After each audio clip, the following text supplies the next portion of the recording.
Good evening, everybody. I hope you're okay. Welcome back to this podcast. As you can see, today we have an interesting topic that is called Sustainable Development Goal 4 and 10. So, for today, we have two participants that you were waiting for them. So, let's introduce them. So, let's start with you, Edward. How do you feel today? Mr. Mayerson, thank you so much for the invitation. I'm so excited to talk about SDG, and it's an interesting topic, and everyone just involved in it. So, and we want to talk about just education, and I'm so happy to be here. Thank you. Okay, very good. So that's great. So what about you, Brandon? How do you feel? Are you ready? First, I want to thank you for inviting me here. So that is why I can have like this chance to share my conception related to this topic, which is like the sustainable development goal. And well, yes, I'm always ready. Thank God, right? Thank you. Okay, that's great, fantastic. Okay, my dear in public, as you can see, the topic, as I already told you, we're going to be talking about education and those type of things that comes around it, right? So I have a question, and this question is for Edward. Edward, let me know, how do you think about the lack of internet access in rural areas of Colombia affects the quality of education? And what steps can be taken to bridge this digital gap? Let me Uh, know. Mr. Absolutely. I believe that the limited internet access or internet access in rural areas of Colombia meaningfully affect the quality of education. Yeah. 80% of students from using online resources, participating in virtual learning, and developing important digital skills. Um, to reduce this digital gap, the government have a great responsibility. X just could invest in a better internet infrastructure and give a student to access to devices and online materials and train teachers to use technology effectively in their classes. Okay, but right now, do you think the teachers are not trained enough? That's what you mean?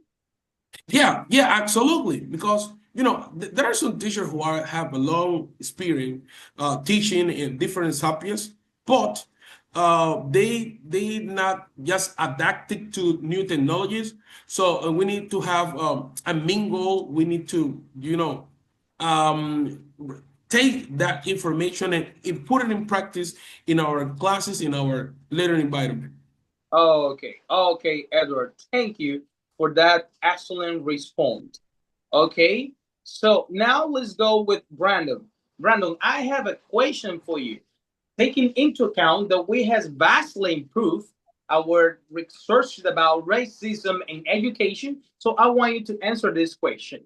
So tell me, how do you think educational institutions in Colombia can implement effective programs to address racism and promote inclusion in diversity among their students in the faculty?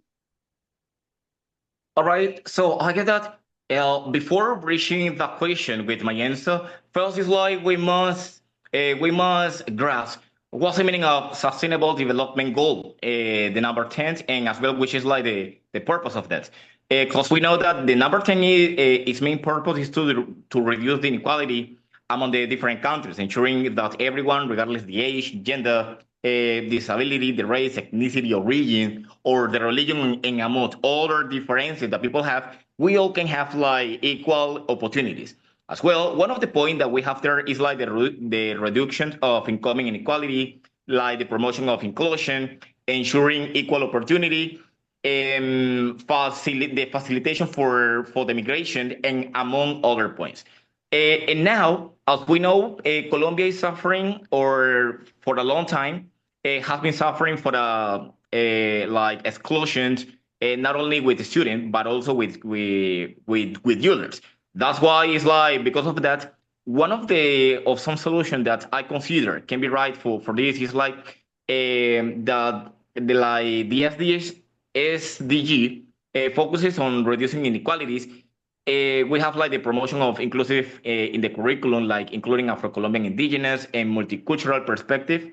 and use classroom so that people can talk cover to challenge stereotypes and racism. Implementation of anti-discrimination policies like create safe channels to report discrimination and ensure fair investigation.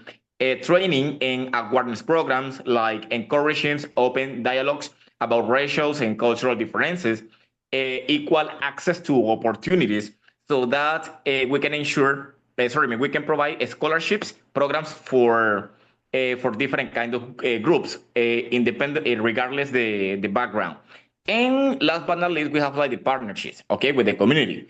For example, like collaborating with local organizations that support indigenous and Afro-descendants communities. Well, this as a strategy to reduce the exclusion.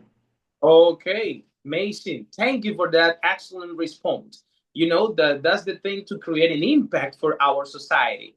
As you can see, to conclude, guys, it was a pleasure having you here because as you can see, what we need is to raise awareness in our pollution, in our population that we have in here, so as to change the way of thinking and try to include this type of strategies, and these sustainable digital development goals. Okay, guys, so I think thank you for being here. You know, God bless you all. So see you around. Thank you.